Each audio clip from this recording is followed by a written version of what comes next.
Hello दोस्तों, welcome to electrical X Y Z. दोस्तों, आज की वीडियो में हम देखेंगे ईएमएफ और वोल्टेज में क्या अंतर होता है। ठीक है, ईएमएफ और वोल्टेज के बीच में क्या डिफरेंस रहता है, आज के इस वीडियो में हम इसी टॉपिक पे बात करेंगे। ठीक है, तो सबसे पहले मैं आपको बता दूं, जो हमारा ईएमएफ है और जो हमारा वोल्टेज है, ठीक है, इन दोनों का जो यूनिट रहता है वो सेम रहता है। सबको पता है इनका जो यूनिट रहता है वो रहता है वोल्ट। ठीक है, अब इसी वजह से ये जो टॉपिक है और भी इम्पोर्टेंट बन जाता है। ठीक है, कि ईएमएफ का यूनिट भी वोल्ट है, वोल्टेज का यूनिट भी वोल्ट है, तो दोनों का यूनिट वोल्ट है, तो फिर डिफरेंस कहाँ पे है। ठीक है, तो इसी वजह से ये टॉपिक जो है काफी इंपॉर्टेंट बन जाता है। ठीक है, काफी इंटरव्यू में भी पूछा जाता है कि ईएमएफ और वोल्टेज के बीच में क्या डिफरेंस होता है, हालांकि दोनों का यूनिट वोल्ट ही रहता है। ठीक है, तो आज की वीडियो में हम इसी बात पे चर्चा करेंगे।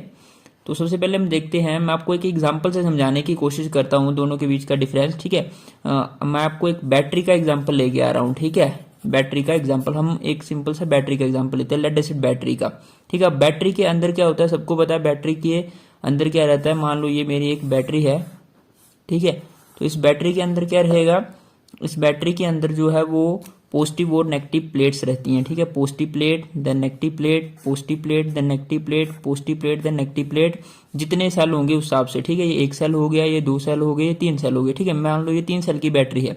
ठीक है, अब होता क्या है कि ये जो यहाँ पे हमारा एक टर्मिनल बैटरी के ऊपर होता है, ठीक है, एक पॉजिटिव होता है एक नेगेटिव होता है, सबको पता है। यहाँ पे हम क्या करते हैं, मल्टीमीटर से चेक करते हैं तो हमें कुछ ना कुछ वो वोल्टेज बताता है, जिसको हम वोल्टेज बोलते हैं। जब भी हम मल्टीमीटर से चेक करते हैं तो यहाँ पे जो हम देखते हैं उसको हम बोलते हैं वोल्टेज।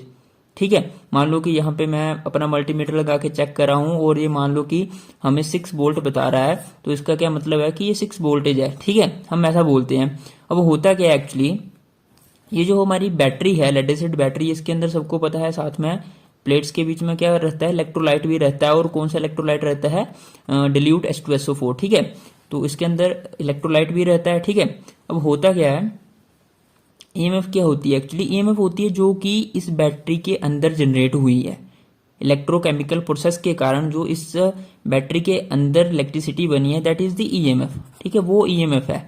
बट जो यहाँ पे हमें मिल रही है, जो हम मल्टीमीटर से चेक कर रहे हैं यहाँ पे, और जो हम देख रहे हैं 6 volt, that is the voltage, वो वोल्टेज है।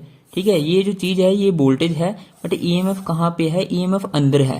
ठीक है, ईएमएफ कहाँ पे है, इसके अंदर है, जो कि यहाँ पे अंदर रहेगी। अब होता क्या है एक्चुअली, मान लो कि इस बैटरी की जो ईएमएफ है, उसको आप इसको भूल जाना। ठीक है, ईएमएफ जो है इसकी मान लो 10 वोल्ट है। मैं एक एग्जांपल ले रहा हूं कि इस बैटरी की जो इसने अंदर, जो इसके अंदर वोल्टेज बनी है एक तरीके से, वो कितनी है, वो 10 वोल्ट है, उसको हम बोलते हैं ईएमएफ, जो कि अंदर बनी।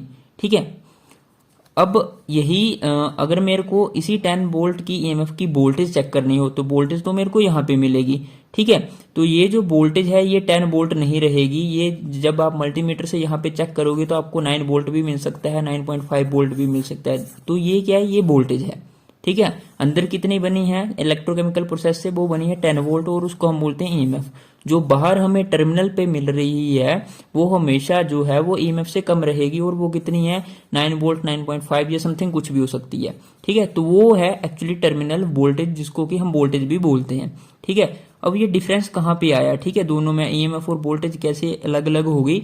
ये ऐसे हुआ कि जो हमारे अंदर प्लेट्स हैं, ठीक है, मैंने आपको पहले भी बताया कि अंदर पॉजिटिव और नेगेटिव प्लेट्स रहती हैं और इलेक्ट्रोलाइट रहता है। ठीक है, तो प्लेट किसकी बनी हुई है, प्लेट भी एक मेटल की बनी हुई है। ठीक है, उस मेटल की अपनी एक रेजिस्टेंस होती है। ठीक है, चाहे कॉपर है चाहे एल्यूमिनियम है, कोई भी मेटल हो, उसकी अपनी इंटरनल रेजिस्टेंस होती है। तो ये जो प्लेट्स बनी हुई हैं, ये लेड, जो हमारी लेड एसिड बैटरी होती है उसमें लेड और लेड पेरोक्साइड की बनी होती हैं। ठीक है, तो उनकी अपनी एक इंटरनल रेजिस्टेंस रहती है। ठीक है, उन बैटरीज की अपनी एक, प्लेट्स की अपनी एक इंटरनल रेजिस्टेंस रहती है। ठीक है, तो एक तो इंटरनल रेजिस्टेंस ये होगी, साथ में जो इलेक्ट्रोलाइट है उसकी भी अपनी कुछ इंटरनल रेजिस्टेंस रहेगी, वो भी करंट को रोकने की कोशिश करेगा। तो जो हमारा इलेक्ट्रोलाइट है उसकी भी एक इंटरनल रेजिस्टेंस रहती है, और जो हमारी प्लेट्स हैं उनकी भी एक इंटरनल रेजिस्टेंस रहती है। अब यही दो कारण हैं जिनके कारण ईएमएफ और वोल्टेज अलग अलग हो जाते हैं। ठीक है, होता क्या है, जो हमारी अंदर इलेक्ट्रिसिटी बनी है, जब वो बाहर को आती है तो इंटरनल रेजिस्टेंस में कुछ ड्रॉप हो जाता है। ठीक है। जो बैटरी के अंदर प्लेट और इलेक्ट्रोलाइट की इंटरनल रेजिस्टेंस है उसके अंदर कुछ ना कुछ ड्रॉप हो जाता है, 0.5 वोल्ट या 0.2 वोल्ट या 1 वोल्ट समथिंग इतना ड्रॉप हो जाता है। ठीक है। अब जो ड्रॉप हो गया वो माइनस हो जाता है ईएमएफ मैसेज, जैसे 10 माइनस 0.5 तो 9.5 वोल्ट। तो 9.5 वोल्ट जो है वो आपको यहाँ पे टर्मिनल पे मिल जाएगी, जिसको कि हम वोल्टेज बोलते हैं। ठीक है। तो ईएमएफ क्या है, जो कि अंदर एक्चुअल में बनी थी बट बाहर नहीं पहुंच पाई। बाहर क्यों नहीं पहुंच पाई? इंटरनल रेजिस्टेंस के कारण। ठीक है, प्लेट और इलेक्ट्रोलाइट की इंटरनल रेजिस्टेंस के कारण।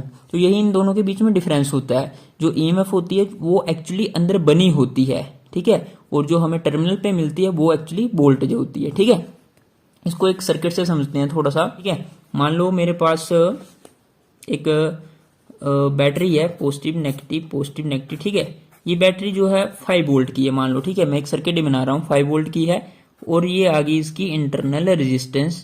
इंटरनल रेजिस्टेंस को स्मॉल आर से डिनोट करते हैं। ठीक है, इंटरनल रेजिस्टेंस जो कि 1 ओम है मान लो। ठीक है, इंटरनल रेजिस्टेंस मतलब कि इसकी प्लेट्स की और इलेक्ट्रोलाइट की रेजिस्टेंस, उसको मैंने सर्किट के बाहर ही बना दिया। ठीक है, और ये मेरे आगे टर्मिनल जो यहाँ पे ये है पॉजिटिव नेगेटिव टर्मिनल, ये पॉजिटिव टर्मिनल आ गया, ये नेगेटिव। ये एक्चुअली ये बैटरी के अंदर का स्ट्रक्चर है। ठीक है, इंटरनल रेजिस्टेंस बैटरी के अंदर है, ईएमएफ जो बनी है वो भी बैटरी के अंदर बनी है। ठीक है, अब मेरे को यहाँ की वोल्टेज चेक करनी है। ठीक है, तो वोल्टेज चेक करने के लिए मेरे को क्या करना पड़ेगा, यहाँ पे मल्टीमीटर लगाना पड़ेगा। ठीक है, अब मान लो मैं यहाँ पे एक रेजिस्टेंस लगा देता हूँ, लोड रेजिस्टेंस 9 ओम का। ठीक है, 9 ओम की मैंने लोड रेजिस्टेंस लगा दी। अब मैं यहाँ पे वोल्टेज चेक करता हूँ, ये है मेरी वोल्टेज। यहाँ पे जो आएगी वो वोल्टेज रहेगी। इस वोल्टेज को फाइंड आउट करने के लिए V is equal to I into R, आपको करंट की जरूरत है। आर तो आपके पास है ही है 9 ओम। ठीक है, तो करंट हमें कैसे मिलेगा, I is equal to E upon R plus R. ठीक है, current is equal to E मतलब ईएमएफ कितनी है 5 वोल्ट, आर एक्सटर्नल रेजिस्टेंस जो कि लोड रेजिस्टेंस है, और स्मॉल आर मतलब कि इंटरनल रेजिस्टेंस। तो इंटरनल ईएमएफ जो है हमारी 5 वोल्ट है, external resistance 9 ohm plus internal resistance 1 ohm. 9 1 10 हो गया, 5/10 which is equal to 0.5 ampere. तो जो हमारा करंट है वो कितना आया, वो आया 0.5 एम्पियर। ठीक है, तो वोल्टेज कितनी आएगी सर्किट की, V is equal to I into R, तो 0.5 इंटू आर कितना है हमारा 9 ओम, 0.5 इंटू 9 तो 9 पंजे 45, 4.5 वोल्ट। ठीक है, ये आई हमारी वोल्टेज, कितनी आई 4.5 वोल्ट। हालांकि ईएमएफ कितनी थी, ईएमएफ थी 5 वोल्ट, और यहाँ पे जो वोल्टेज आई वो कितनी आई, वो आई 4.5 वोल्ट। तो यहाँ पे डिफरेंस आ जाता है वोल्टेज और ईएमएफ के बीच में। ठीक है, जो ईएमएफ है वो हमेशा ही ज्यादा रहती है वोल्टेज से। वोल्टेज हमें टर्मिनल के ऊपर मिलती है, ईएमएफ जो अंदर जनरेट हुई है उसके बाद उसमें कुछ लॉसेज हुए इंटरनल रेजिस्टेंस के कारण, देन जो हमें टर्मिनल पे मिली दैट इज दी वोल्टेज। ठीक है, तो यही डिफरेंस होता है वोल्टेज और ईएमएफ के बीच में। ठीक है, और ईएमएफ का जो फुल फॉर्म है वो आप उसको पता ही होना क्या होता है, इलेक्ट्रोमोटिव फोर्स। ठीक है, ईएमएफ का जो फुल फॉर्म है इलेक्ट्रोमोटिव फोर्स, दोनों का यूनिट वोल्ट रहता है। मैंने आपको कंसेप्ट भी बता दिया कि दोनों में डिफरेंस क्या है, यूनिट दोनों का सेम रहेगा, वोल्ट ही रहेगा। ठीक है, और याद रखना हमेशा ही ईएमएफ जो है वो ज्यादा रहती है वोल्टेज से। ठीक है, EMF is always greater than voltage, voltage हमारी हमेशा कम रहती है। ठीक है, तो यही डिफरेंस है दोनों के बीच में। आई होप आपको वीडियो से कुछ सीखने को मिला होगा, आपको ईएमएफ और वोल्टेज के बीच में डिफरेंस का पता चल गया होगा। अगर वीडियो आपको अच्छी लगी होगी तो वीडियो को लाइक करना, चैनल को सब्सक्राइब कर लेना। ठीक है, मिलते हैं अगली वीडियो में, तब तक के लिए जय हिंद।